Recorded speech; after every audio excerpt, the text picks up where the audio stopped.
Imprisonment. What is it to be imprisoned? Webster's dictionary says the act of confining or the state of being confined. It says of confinement, the act or practice of keeping something as an activity within certain boundaries. It defines boundaries as being a real or imaginary point beyond which a person or thing cannot go. Cannot. Well, in A Tale of Two Cities, we ask ourselves, what if we can?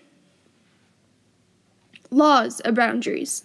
Laws, when broken, can result in many things: jail time, community service, a fine, etc. In the very beginning of the book, Darnay breaks the English law by conversing with Frenchmen.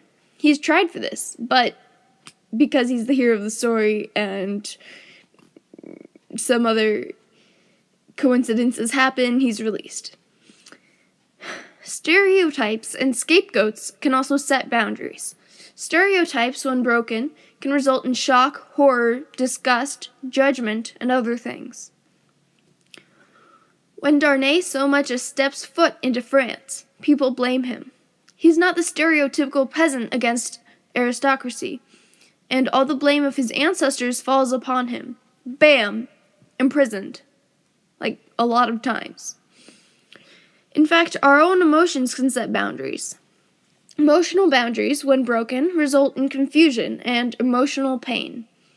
Darnay isn't the only one in the book who is corralled into a less than ideal position because of boundaries. Lucy, too, is bound to her husband emotionally and does not want to leave his side, even to her possible downfall. Carton, too, is held captive, or imprisoned, by his emotions. He loves Lucy, to an extent to which he is somewhat obsessed. His willingness to do anything to please her may indeed be a downfall of his, as well as a possible downfall of others. How far is he willing to go, even though he is hopeless? Our consciences, too, set boundaries.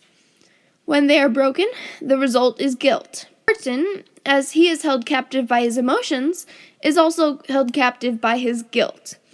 Whether you see it as his guilt for not believing in his chances with Lucy, or you believe his guilt should be for loving a married woman, he is guilty and he knows it.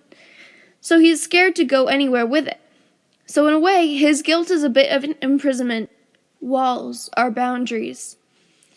The ones in prison, being exceedingly difficult to break for human beings, and perhaps even impossible to break, leads us to the literal term, beyond which a person or thing cannot go.